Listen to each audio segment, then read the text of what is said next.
noite. Vamos apresentar de forma básica os conceitos do campo girante. E para dar início, vamos levantar alguns tópicos para que fique mais fácil a compreensão do conceito do campo girante. O primeiro tópico é a velocidade angular. A velocidade angular ela é a famosa e conhecida RPM, rotação ou revolução por minuto. Também pode ser utilizado rotação por segundo ou radiano por segundo, esse último mais utilizado nos cálculos. Outra grandeza muito utilizada é o conjugado. O conjugado que está no datasheet dos motores, nos manuais, alto conjugado, baixo conjugado. Os motores de baixo conjugado são motores que têm que partir sem carga, pois ele não tem tanta força para vencer a inércia. Já motores com alto conjugado, eles são específicos para trabalhar com carga, partir com carga, porque ele tem uma força para vencer a inércia alta. Isso é a forma construtiva do motor. Continuando, toda máquina elétrica ela é formada por bobinas e um núcleo de ferromagnético. O núcleo aqui nós temos um motor desmontado, parte do rotor, parte do estator. No estator nós temos as bobinas, o conjunto de bobinas, e aqui o entreferro do estator. Aqui nós temos o rotor, que são lâminas, ferromagnético, projetado para essa máquina, para que ela trabalhe da melhor maneira possível. Então, quando essa máquina ela é energizada, a corrente elétrica que passa pelos condutores das bobinas gera um campo magnético. Lembrando que esse campo magnético ele é proporcional ao número de espiras, a corrente que está passando pelo fio da bobina, pelo comprimento do núcleo ferromagnético. Então, quanto maior o número de espiras e maior a corrente, maior o meu campo elétrico. E quanto maior o comprimento do meu núcleo, menor é o meu campo magnético. E essa é uma proporcionalidade.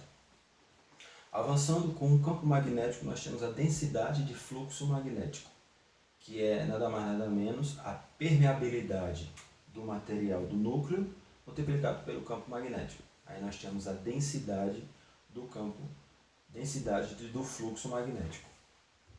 O núcleo de ferromagnético, que há uma permeabilidade alta, ele incrementa e concentra o fluxo magnético na máquina. Então, se nós ligarmos uma bobina sem o núcleo, esse campo magnético, essa densidade de fluxo magnético fica disperso. Com o núcleo de ferromagnético, ele concentra esse campo para que assim tenha a força, o conjugado, digamos assim, para que funcione a máquina para como ela foi construída. E prosseguindo, nós temos o fluxo magnético, que é a integral da densidade do fluxo magnético pela área do núcleo.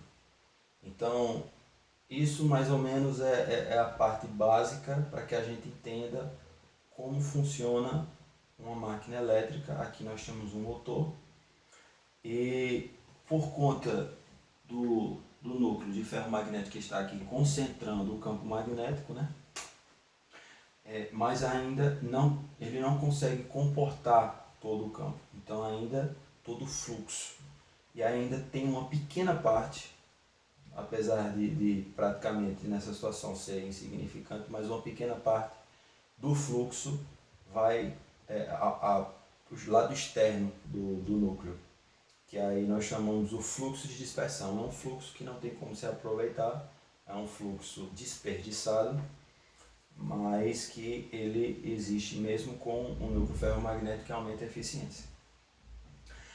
Aqui nós vamos fazer uma experiência para explicar o campo girante, utilizando um motor desmontado e uma latinha de alumínio. Lembrando, o rotor, o material dele é de ferromagnético, então o conjugado, o torque dele é muito mais elevado do que a latinha de alumínio, porque ele foi projetado para tal. Lembrando, material ferromagnético, latinha de alumínio, material paramagnético.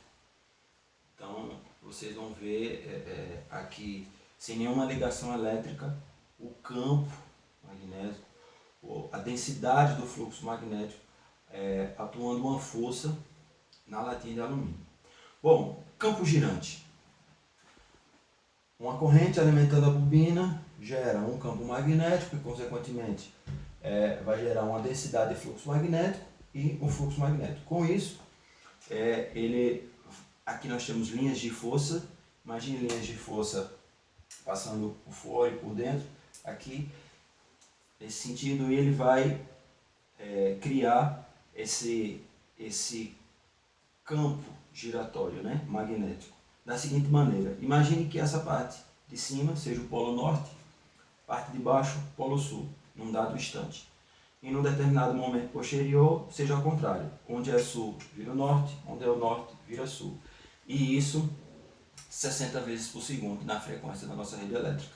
Então imagine um motor trifásico com 3 fases e ele alternando norte e sul, 60 vezes por segundo, as 3 fases. Isso vai fazendo com que tenha forças de conjugado girando em torno de todo o estator. Liga aqui norte, liga aqui sul, liga aqui norte, liga aqui sul, liga aqui norte, liga aqui sul. E aí essa alternância norte e sul faz com que ele crie esse torque, esse conjugado para girar, no caso aqui, um rotor. Isso é a teoria do trifásico. Aqui nós vamos utilizar um monofásico. Praticamente a teoria é a mesma, só muda a forma construtiva da máquina. Aqui nós seremos alimentados somente com uma fase, e aí teremos não a defasagem de 120 graus da máquina trifásica, porque teremos uma única fase. Aí perguntamos, como é que a gente consegue então, Diogo, fazer com que ele tenha a força, o campo girante, para girar um rotor? Se nós tivermos somente um conjunto de bobinas, nós não conseguiríamos fazer esse rotor vencer a inércia. Então, como é que funciona a forma construtiva do motor monofásico? Junto com a bobina principal existe uma bobina auxiliar. Essa bobina auxiliar, que só é funcionada, energizada no início, tem um interruptor centrífugo aqui no rotor, que após uma determinada rotação ele abre e tira essa bobina auxiliar.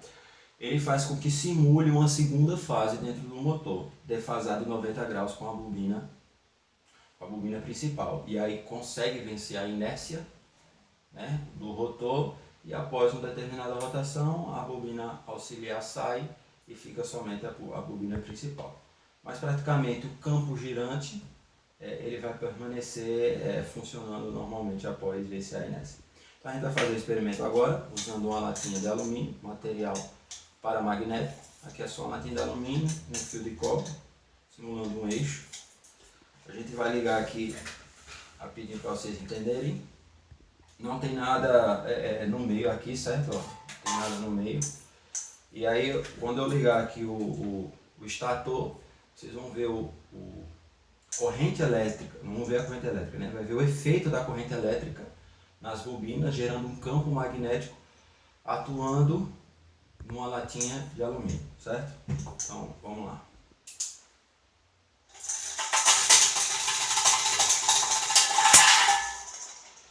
Esse é o efeito de uma corrente elétrica passando por uma bobina, gerando um campo magnético, uma densidade de fluxo magnético e um fluxo magnético, gerando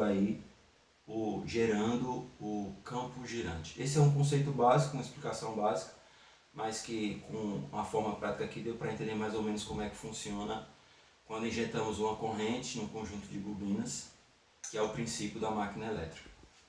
Obrigado, boa noite.